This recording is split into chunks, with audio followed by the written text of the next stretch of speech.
There we go. It's going. Just 1 second and it should go live.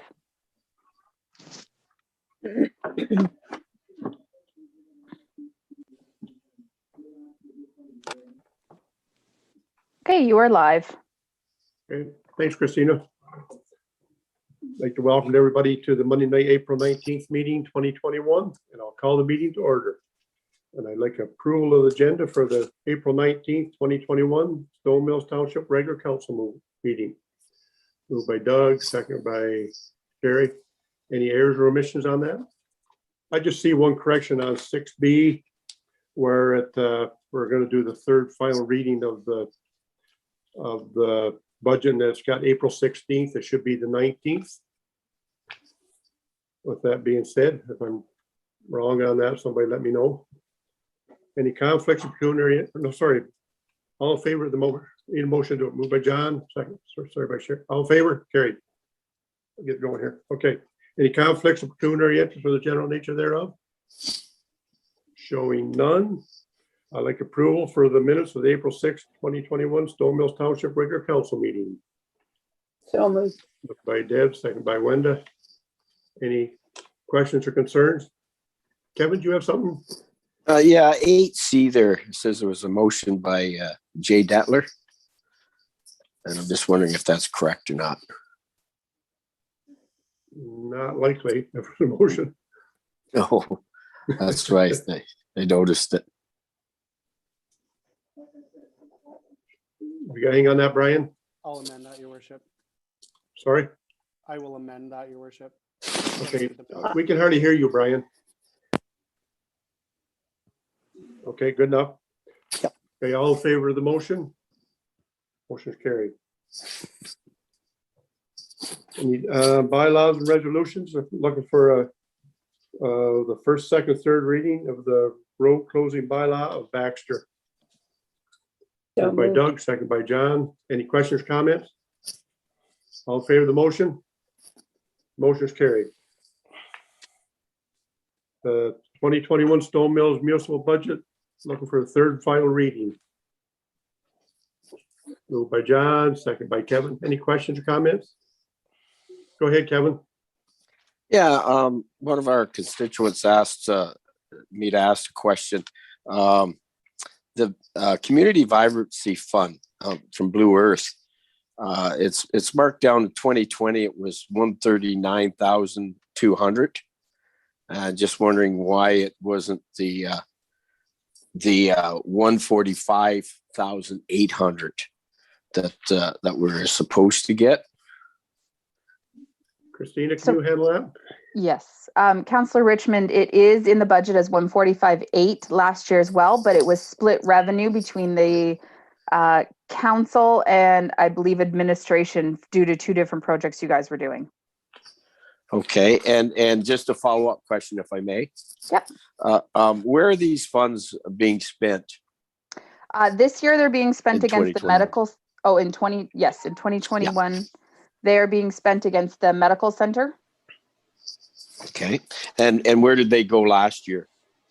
Some went into reserves and some went into offset the tax rate. And actually, I think that was it last year because we didn't end up doing the project you guys had allocated funds to due to COVID. Great, thank you very much. Any other questions? All in favor of that motion? Nope, John Sorry, has John, a question. go ahead. Sorry. Go ahead, John. Yes, thank you, Mr. Chair. I think it's maybe a good time, given Kevin's getting questions about this. We do have a policy for how we spend those funds. It's just not an ad hoc decision each year. It's a 1/3, 1/3, 1/3. Christina, do you have that off the top of your head, how we Yes. Allocate those funds? Yes, Deputy Reeve Wive, the 1/3 is going against our tax rate to reduce the tax rate. 1/3 was going into reserves and 1/3 was going into projects that council would have dictated. This year, 2/3 are going against a project and the other third's going against the tax rate. Thank you. Any other questions? Brian, do you have something to say on that? You're in the screen there. No, I didn't. I was just in case the treasurer needed clarification for those projects. And the money that we didn't use last year, we're essentially just duplicating this year towards that medical center project. Okay, all in favor of the motion? Anybody opposed? Motion's carried. Thank you. Staff reports, manager planning, deputy clerk Sands, information report, educational development charges by the French Public School Board of new residential construction building permit. Go ahead, Mr. Sands. Thank you, Your Worship. I appreciate that. And I just, before getting into this in detail, I do want to make comment that this was a report co-authored by myself and CAO Brooks. So Brian may also be here to answer any questions that we have on this. The staff report, in my view, outlines fairly well the update that the municipality received in the past couple of weeks from the French Public CEPEO School Board and their proposal in enacting an education development charge.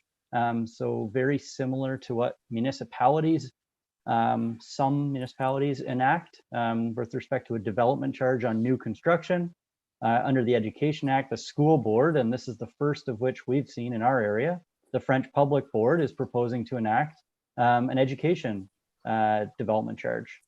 The amount differs depending on your geographic location, all surrounding us here in Eastern Ontario. In our area, Township of Stone Mills, we're looking at $300 per new house, new construction, and that is over a 15-year term, which is anticipated to be sufficient in paying off the new French public school that's being or will be constructed in the west end of Kingston. So similar to how development charges are collected, broadly speaking, this charge relates to the infrastructure and land costs that are associated with the new construction.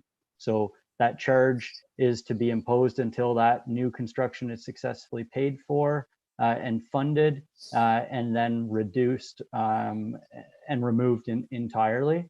That said, there is, and it's noted in the report, there is opportunity for the other 3 school boards, not just the French Public, to enact such a rate or a development charge should they see fit in need in the future, as they also may develop additional educational facilities that would house students coming from all these areas, including us in Stone Mills. So staff, regardless, needless to say, staff are surprised to see this come forward in relatively short order. The proposal for adoption is the end of May 31st, 2021. And we learned about this last week. And you would have also received a very prompt email notifying you of the development community's invite to the school board's pitch or public notification presentation. And I'm hoping some of you were able to attend that last Thursday. So with what staff's recommending before you tonight is that you encourage and support us as the management team in the township in expressing our concerns and our objections to both or primarily to the Minister of Education and our local politicians at the provincial level with respect to the way in which the costs are being incurred on new development in the township. We feel that specifically targeting new development within the township, regardless of your school support, is, although it be a mechanism to obtain the necessary funding to cover the new construction, we see it as being very slighted in its regard to targeting that specific market. So we, as staff, feel that it's important to express from a municipality's perspective, and primarily one that does not have development charges of our own, and one that we take pride in incurring additional development through reduction in financial constraints, how we have concern with this and what that means for our constituents and new development community here in the township. So very quick overview of what that staff report included. I've also, as noted, CAO Brooks is here, and and he's able to provide any additional information that I may have missed. And both of us are more than happy to answer any questions that you may have regarding this topic. So thank you. Brian, do you want to say anything before we go to questions? I think the only, the assumption that was made as part of writing the report was that in 2015, when we commenced our strategic plan, a very clear directive was given to planning staff and management to try to reduce the red tape and potential financial burdens as part of new development, and to try to do what we could to encourage new growth inside of our township. So we see this as contradictory to that directive from our council, and we believe that this should be something that should be borne if it's required. If it's not required at the entire provincial level, from a contribution level, maybe even at the regional level, where a levy would be applied to the entire tax base as a capital levy or something equivalent, rather than the cost be borne by only new development alone. If we're talking the actual dollars in the report at $300 per application, and if we issued 50 new constructions a year, that's approximately $15,000. If we were able to share that over the levy across the entire municipality, it would not be as monumental as much as putting it against a single development fee. Thanks, Brian. Thanks. Any questions? Go ahead, Doug. Yeah, I'm really concerned with this, especially with the speed of which it's happening. It's reminiscent of what we've seen with the limestone board when they recently, when they were closing schools in our municipality.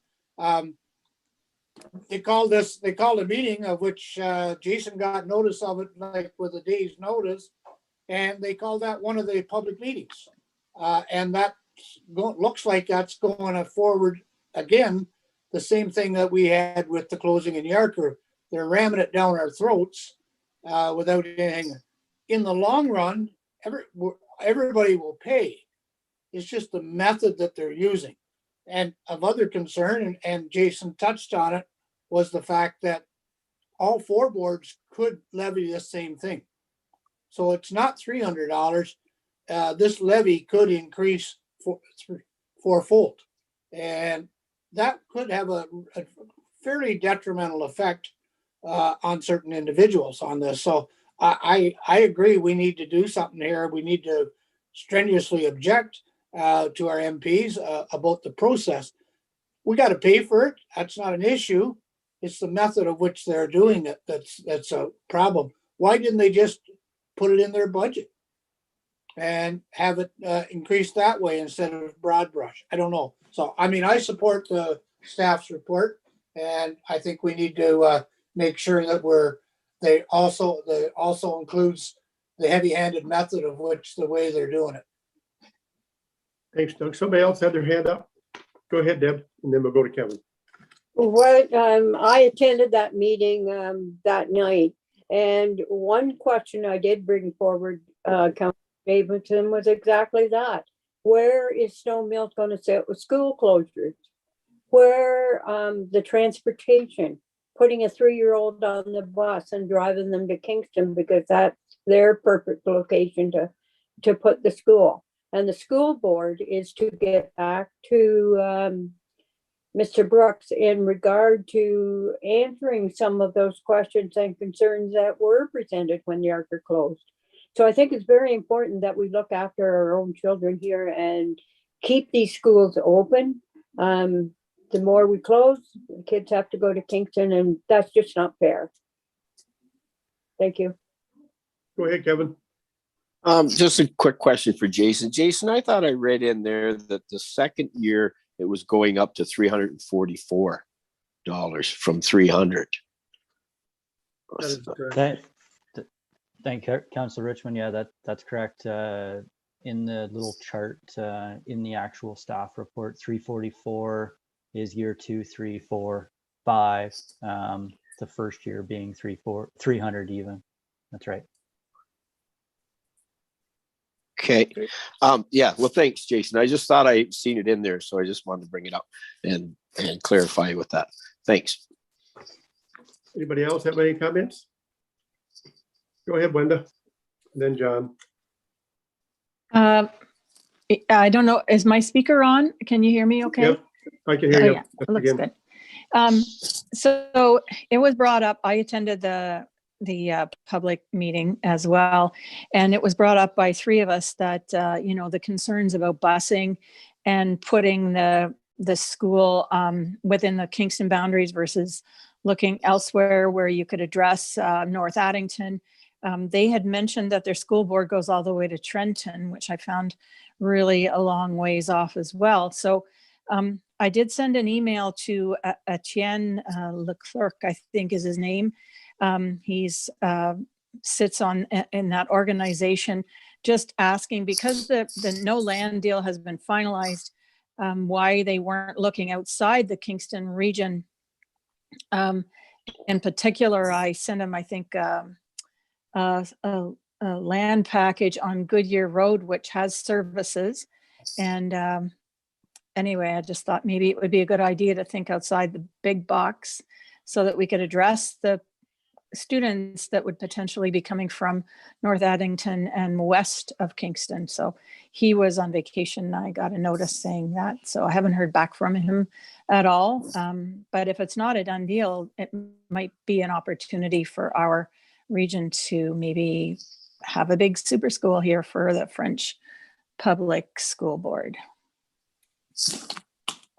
Go ahead, John.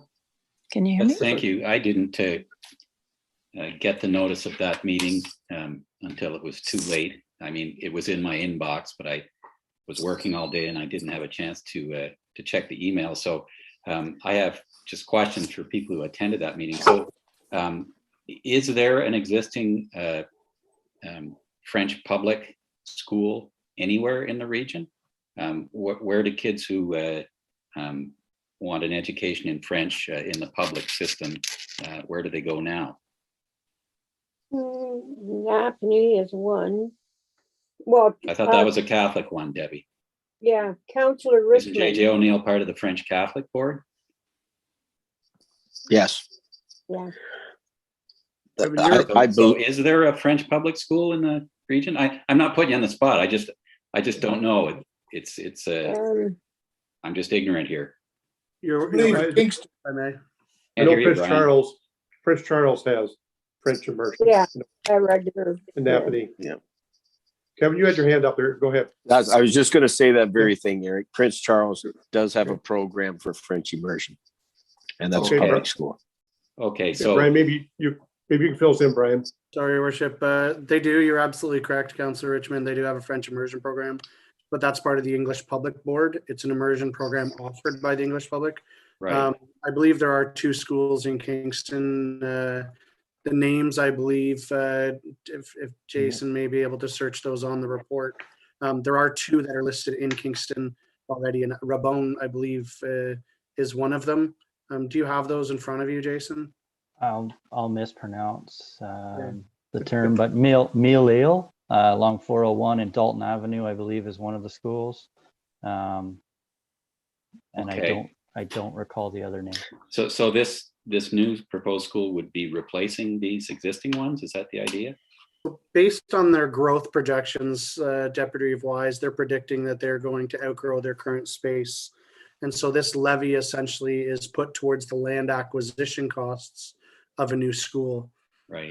To the very point of Councillor Lalande, as far as the location chosen, there were some discussions in our session about that. And, as far as the advertising, the public notice, et cetera, it was very clear that it was based out of Kingston and that the Leeds were also part of that service area. So it was almost essentially deemed as though that was a neutral group. But one of the discussions and thoughts that we had from a management level was, what if this was done on a per capita basis for the service area? It would be, if it's going to be a Kingston first school, which that's where a majority of the students appear to come from, would it be worthwhile to have the per capita from each municipality contributing towards that levy rather than having it on a development fee based? And so that's the type of proposal that we envision asking the government to consider. And we find the irony in that the province has not changed their levies in the last 2 years. They've held steadfast without an increase to their tax rate. but yet this could be perceived as the municipality having to do the collection and the contribution on behalf of the school levy. So we believe that it would have been easier to increase the rate slightly on the tax rate to the entire tax base rather than again just burdening that to the development community. Sherry, go ahead. I just wanted to mention something else that didn't quite sit well with me after that meeting. Was the woman mentioned that we all believe there's a moratorium on school closures, but she mentioned that, and maybe I just didn't know this, maybe everyone else does, but that Doug Ford has actually put that back to the school boards to use their own discretion. So our schools, our own schools that we already have, are not safe, and we shouldn't just assume they are. And I found it very ironic that we could have, say, a new family moving here wanting to build, and their own school could be threatened, but they have to pay a fee to build a school in Kingston as part of their building permit. So that just doesn't even make sense to me. Anyway. Go ahead, Kevin. As you were saying, Sherry, what didn't sit well with me after I got off there was the fact that they basically said, tough luck. You guys in the municipality got nothing to say about it anyway. But thanks a lot for coming out. Yeah. And that's it. And that's exactly the way I felt when we closed that situation, which I was very disappointed in, to be quite frank. I mean, why even have us if we got nothing to say about it anyway? Exactly. And that's the way I felt.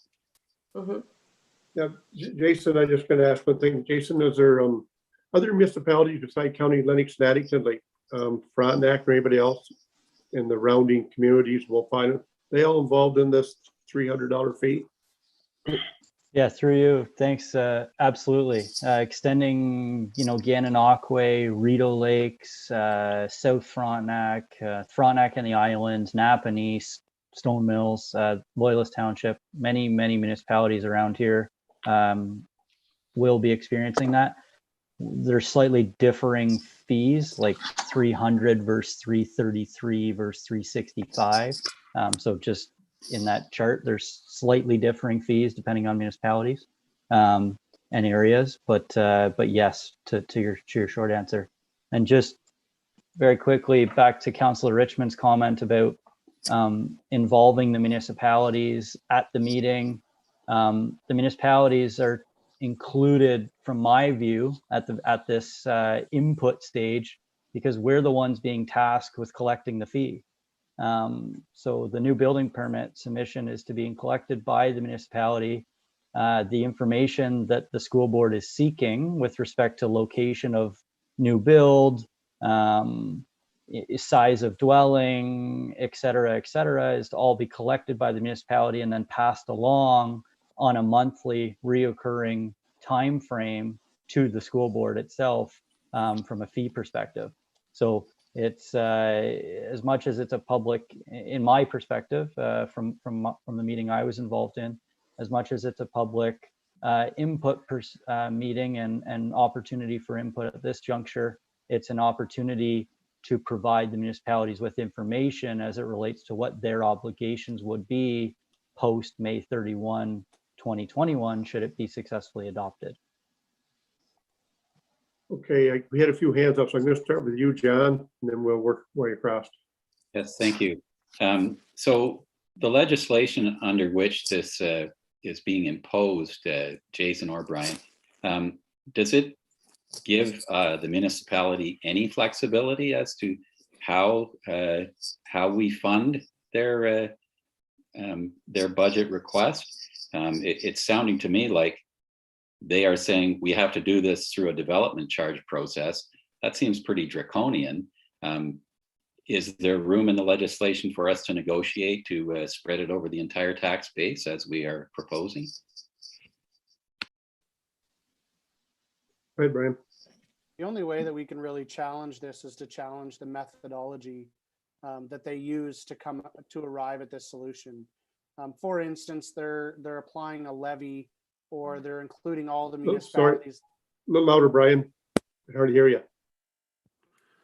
The only way that we can really challenge this, your worship, is through challenging the methodology to which they arrived at this levy. So if we wanted to, we could essentially challenge the fact that the municipality feels that they're, being hard done by, in the sense that we may only have 7 or 8 students that are currently participating in this school, and may have 0 at some point, but yet we're being used and we're being included in the collection of the levy for that school board. So we really need to challenge the process to which they're using to apply this, this fee structure, and try to demonstrate the inconsistencies with the service area. Councillor Lalande earlier discussed about the service area, and we can talk about the service area as this, and it's making it a deterrent for people inside the board to arrive there. We think it should be shared amongst the entire region, that type of mentality. To be truthful, the powers that they've been given to the school boards, we likely would be unsuccessful if we just suggested that we apply it against our entire levy. But that is something that the school board could have arrived at, except that it's deemed to be a development charge, and therefore it has to be linked to development. So, case in point, one of the scenarios where we think this would have been reasonable is if, when there's new construction, the first purchaser or the builder had to determine which school board they were going to, likely to support, and therefore that education development charge once may be applied to that school board, rather than potentially having to contribute towards all 4 of them. So there is some work, aside from just discussing about the inability to justify the charge to a new developer alone. We would also have to include some of the methodology concerns as to how they've arrived at this solution. We would have to get statistics as to how many students we have that are in that school, which I believe one of the discussions that we were given was approximately 14 students have been in that school from Stone Mills. We don't know if that's the current number, or whether that's a 5-year average, or what the deal is. But once they graduate, there's no guarantee that we would have a reduction in contribution should we have 0 students in that school. We would be participating for the 15-year term, as we're identified part of the service region for that school. Thank you. Anybody else have any comments or questions? With that being, do you have something, Doug? Yeah, I mean, back to what Brian touched there and what I said at the start. I mean, we're all going to pay for this through some process. Stone Mills, Loyalist, Kingston, we're all going to pay through some process. I don't think paying is the issue. It's the method that they're deriving the payment from is the issue. It's being rammed down our throats. Unlike, as Brian suggested, and used to be, always was, that you named what school system you supported, and that's where your education dollars went. In this case, they're saying this levy will be for 15 years. This is one school board. There's 4 of them. So we could have 3 other boards pile on here. I'm from Missouri. Do you really believe that it's going to disappear in 15 years? I don't. Once they get eaten this, they kind of like it, they'll keep it. They'll find another way to keep it. And so I think we really strongly got to object to the process of how they've levied this, more so than the fact that we got to pay it, because we got to pay it through some method. Go ahead, John. Yeah, I agree, and I'll move the recommendation with the additional suggestion that we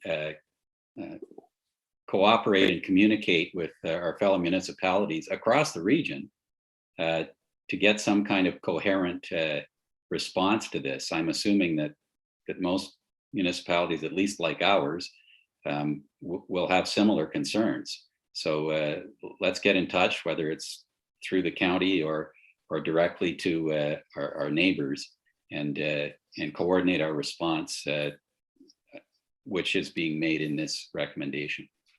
I'll second that. Okay, second by Doug.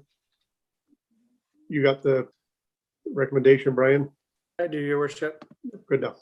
Okay, any more questions? All in favor of the motion? Motion's carried. Treasurer Bruchal, the Stone Mills accounts payable March 2021. Christina, anything you'd like to add here on this here before we have a motion to pay the bills? Not at the moment, no. No, okay, any questions for Christina? Looking for a motion to repay the Stone Mills approved accounts payable. Moved by Sherry, second by Kevin. All in favor of the motion? Motion is carried. Thank you. Okay, we're going down to CO Brooks. Brian, did you want to talk about the meeting that we had yesterday at noon with the OPP, or do you want to do it under for information? I can do it now, your worship, if that's okay. Yeah, sure, go ahead. We'll get that out of the way. Sure. I received an email yesterday morning at 10:30, inviting both the Reeve and myself to a meeting with the LNA Community OPP Detachment Board. The basis of the discussion was determining the response to the provincial orders and the new powers given by the OPP. I think since Friday, a lot has changed. The parks were open, the parks were closed. The OPP and bylaw enforcement were granted new powers. Now there's discussion of taking back some of that authority. The general consensus from the OPP Detachment Board is, yes, they recognize that they have the right and they will use it if the situation calls for it. But they don't envision themselves going out on a proactive basis looking for people that are too far from home. They will, much like our bylaw system, they will respond to complaint-driven non-compliance, but that we should be promoting inside our communities the use of the 188 number versus the 911. It will not be deemed as an emergency, but it will be deemed as a call for service, and they will investigate. So they, as far as any sort of traffic stops, there will be parts of questions as far as, where you are, what you're doing, your purpose for being out. They will be part of the routine, but they don't envision going out essentially being proactive and searching for non-compliance. They've asked us that if there's any circumstances that require, response to the detachment, that we can relay that information to the detachment.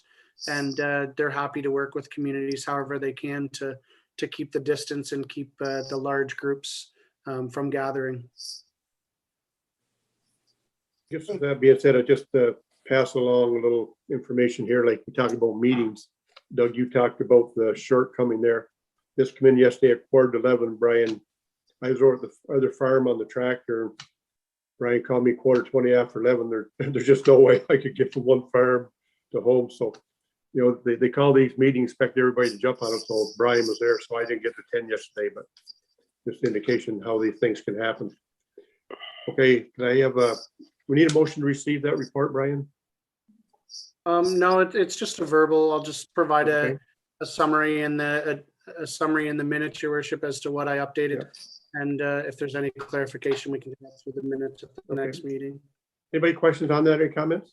Nope. Okay, with that being said, we'll go to new business and statements from members. Nothing? Okay, can I have a confirmation bylaw? Motion for the confirmation bylaw, moved by Doug, second by Sherry. All in favor? Carried. Motion to adjourn. John, Debbie, all in favor? Carried. Good night, everybody, and stay safe. Stay healthy. Good night, folks. Yep, good night. All right.